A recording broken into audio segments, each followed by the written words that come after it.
Hi, readers. Today in Reader's Workshop, we're going to be talking about looking for structure in our books. So, yesterday we talked about how when you're starting to read a nonfiction book, you think about what sort of text is this? That helps your brain get ready for learning. And then you read the text features and you think to yourself, what is this book going to mostly be about? Let's see, we talked about um, how it's important to know most of the time we know what the book is going to be about, especially if we're reading a biography, because we know that the person is what the book is about. In this case, our subject is important. So we're going to look and see. I want to teach you that readers make little summaries in their minds or boxes and bullets. So you can use your hand like this, and the topic is in the middle and then the details are here. So we've been talking about this in writing too. Um, it's important to have an idea about what is your main idea. So sometimes the author does not put subtitles in their writing. You probably have noticed that. And readers have to organize all the bits of information by themselves. And so what you're thinking is there a teaching point that pops out at you? Usually that's that first sentence that you read. And then what are the big categories and how do the supporting details fit under them? And so this is what boxes and bullets look like. We're going to do that with this book about frogs. So frogs live all over the world except Antarctica. Frogs usually live in wet places. They like rivers, lakes, and ponds.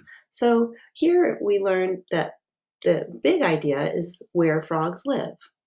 And the details are that they live all over the world except in Antarctica, and that they like wet places, and we list those on our fingers. They live all over the world.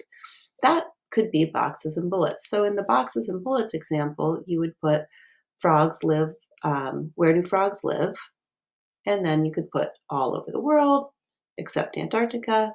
They live in ponds, lakes, and so on.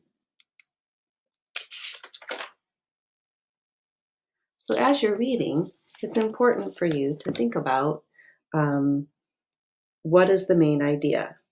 And it's also a good practice to pause at the end of each section. So now we have a new chart, yay, to learn from expository text. An expository text is a fancy Nancy way of saying a nonfiction text. So pause after a chunk of reading to figure out what are the main ideas. What are we talking about here? And remember that we also want to do this work in our minds before we get started reading. And then one other thing that I want to remind you about before you get to reading today is that as you're choosing a book, it's really important to think about, kind of the Goldilocks scenario, right? So you want to make sure that it's not too easy and it's not too hard. If your brain, if it's super, super easy, you're actually not learning anything. It's just, easy peasy. And you should do that sometimes. It's fine if you read an easy peasy book. But when you're learning how to read better, it's important to challenge yourself a little bit. That said, if when you're reading, you can't read all the words and you forget what you've read because you've been reading hard words and struggling to figure them out, if you miss punctuation, then that's a sign that the book is a little bit too hard. And so when we're reading for school, it's important to choose a just right book. And I would encourage you to choose today a nonfiction book that is either on EPIC or on Raz Kids so that you can get that just right level and do some of this work. So as you're reading today, I want you to think about what is this book going to be mostly about? And then think if you can figure out what are those supporting details. And each section of your book probably has a main idea and its own supporting details. So hope you have fun with this. I love nonfiction stuff. I know you guys do too.